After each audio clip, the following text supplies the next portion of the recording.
What? Like my shirt? Well, Read it. you're not pointing to your shirt, but that's beside the Oh, point. I'm sorry. Am I pointing to my thing? That's my pacemaker there. Be careful there. Oh, gee, I can't. Oh, you got a big bump there. Yeah. What the hell does that say? Attempting to care. What? What's it say down there? And it says loading. You're loaded? It says you're loaded? Loading, please wait. I don't know. My daughter bought it for me. Anyways, all right, anyway. This all gets edited, so you're not going to hear any of this anyways. Anyways, this is PT and OZ. Reminiscing. I'm Peter Tritter. His parents curly that kid in the third row. I'm Peter who Tritter, drank way too much. the curly-headed kid in the third row. He's Oscar Osbo, the great Wizard of Oz. Or Yeah, no, we just say the great. They can't even open the top of his Pepsi. Give it to me. You're as bad as my wife. Every time I give her one of those things, I got to take it and go like that and open the darn thing. Oh, I'm missing my hat. I'm getting old and weak. Hey, we got Satchmo over here, and we got I can't see him. He's over That's here. James Brown. Yep. James is over here. We got to move James in the camera. Move James over a little bit. And you know what? I found all this. I feel good. All this stuff talking to myself. Here's a whole book with Pearl Bailey. Yeah. Here's the who's who in jazz. We found all these things. Here's a special collector's issue on Elvis. This was all in my books and stuff. Here's I'm knocking over my sign. Yeah, here's Elvis Celebration. Look at this book. Look at this thing. That thing is just chock full. Of course, on radio Elvis they can't stuff. see it, but you know. Well, yeah, because we do this on not only on radio, but we also do it on YouTube. So anytime you listen to us on radio, if you ever want to see us, see our faces, and scare the hell out of yourself, just go to PT and OZ. Just type that in, and you'll find it. Elvis, a biography by Jerry Hopkins. We got that. What else do we got? Oh, this is the Elvis Presley album.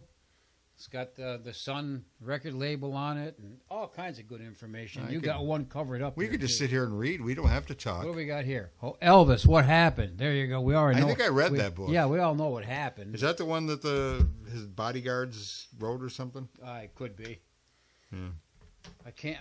A devoted son, a generous friend, a model army recruit, a gifted entertainer, a beloved hero to millions. This is the Elvis Presley the world knows and cherishes. There's the $1 million trio. Oh yeah, okay. You got see that? You got Elvis. You've got Johnny Cash. Look at this stuff. Look at the pictures of Elvis. Look at this.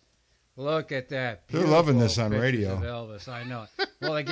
Well, they just got good pictures of Elvis, and you know what that is? Is that That's that poster of the $1 Million Quartet. I haven't got that thing. Which would be Jerry yet. Lee Lewis, Carl Perkins, Elvis Presley, and Johnny Cash. Yeah. Beautiful. So what are we going to do today for the people? People are waiting for music. Well, you know, I've been trying, but you just keep on talking. What can I tell you? Anyway, we talked a little bit about when I talked to Randy Bachman, and I said that was one of my favorite interviews. And by the way, I did find one of the interviews that you and I did with Mitch Ryder and the Detroit Wheels was, well, not the Detroit Wheels, but Mitch Ryder anyway. In a swimming pool. In a swimming pool, yeah. And anyway, so Randy Bachman, like I say, was one of my favorite interviews, even though everybody told me the interview was boring. But when I said is Randy Bachman sent me one of his CDs that he had done in his garage or whatever in Canada, of him just doing his own songs. One of them from the Guess Who, No Time, which he wrote. Another one is You Ain't Seen Nothing Yet from Bachman Turner Overdrive, which he wrote. No Sugar Tonight from the Guess Who, which he wrote. And the other thing I put on here, too, is that, remember we talked about when we played Young Love? And it was Tab Hunter. Tab Hunter and Sonny James.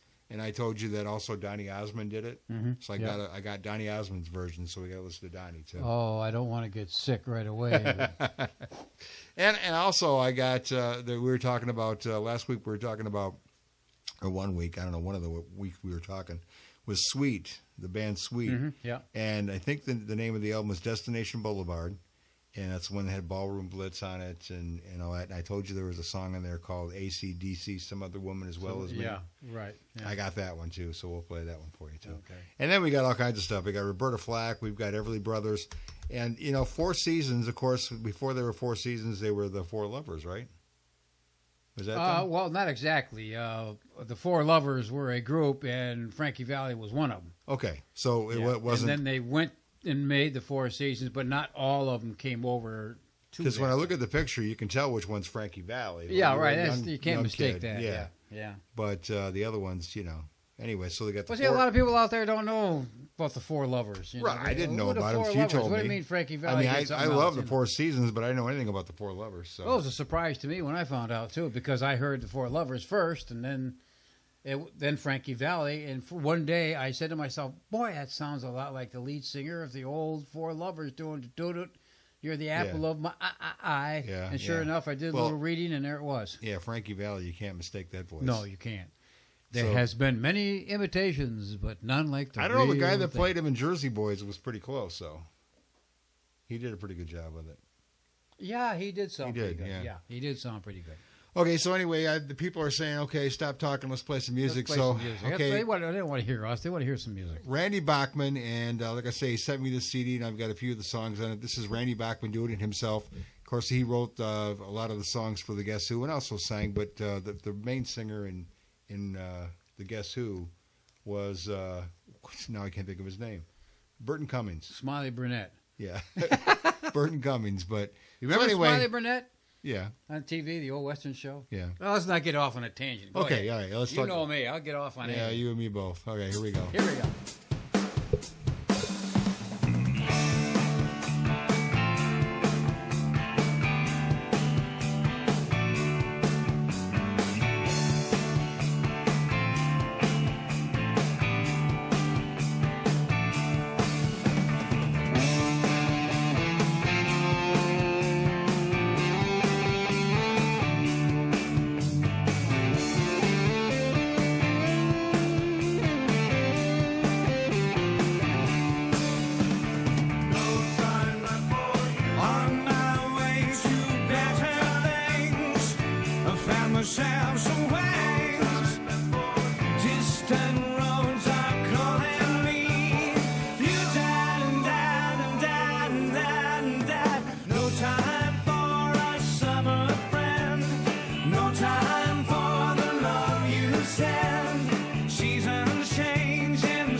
I'm there for you. No time, no time, no time, no time now. No time, no time, no time, no time. God, God, God, God, no time. God, God, God, God, no time. God, God, God, God, no time. God, God, God, no time.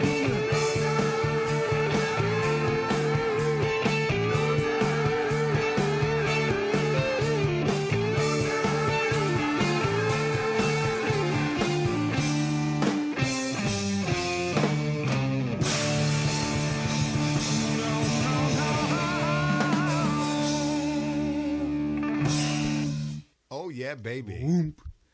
No time. That was Sounded pretty good. That was Randy Bachman. Of course, Randy Bachman wrote that song for the Guess Who, and it sounded like that kind of like the way it sounded with the Guess Who. I always thought that. Why wouldn't it? Well, I just always thought Burton Cummings was the main singer, but that sounds like maybe Randy Bachman might have sang that one because it sure. Because it sounds like BTO to me, or the No Time. Well, you know No what? Time was Guess Who. Yeah. I mean, yeah, the Guess Who, but it sounds the way I always heard it.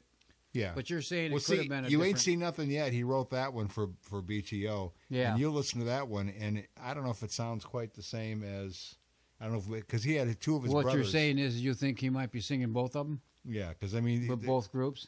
Because you ain't... Well, no, he was with both groups. He was BTO and he was Guess Who. Well, that's who we saw when we went to concert, because the Guess Who came... And Burton Cummings made an appearance because he wasn't with him anymore, so I can't remember. Well, Burton Cummings was with them for a while. Randy Bachman left before Burton Cummings did. He left and formed BTO, and then Burton Cummings left after a little while after that. So, but Burton Cummings and Randy Bachman sometimes collaborated, wrote stuff together. But anyway, Randy Bachman broke off and became BTO with two of his brothers and somebody Turner or whatever the other guy's name is. But the Guess Who kept on going after. Yeah, the Guess Who kept on going. So did BTO. As far as that goes, Randy Bachman's not with them anymore, but they're still making appearances too. The brothers are still doing it. I think that's what it was. We went to see the Guess Who, and that's when Joe Cocker was there too, over in Grand Rapids, and somebody came in and made a guest appearance, and the crowd roared and everything else. I think it was Randy Bachman came back to appear with the Guess Who at that concert. He wasn't with them. He was part of BTO then. Could be. And I think he came back and made a guest appearance. Okay. Well, I was at that concert, so I know. No, I'm just trying to. It was so many trying years to reminisce. ago. Is that what you're trying to do? Trying to reminisce. Try to remember. But anyway, the point I was trying to make is "You Ain't Seen Nothing Yet" was another song that Randy Bachman wrote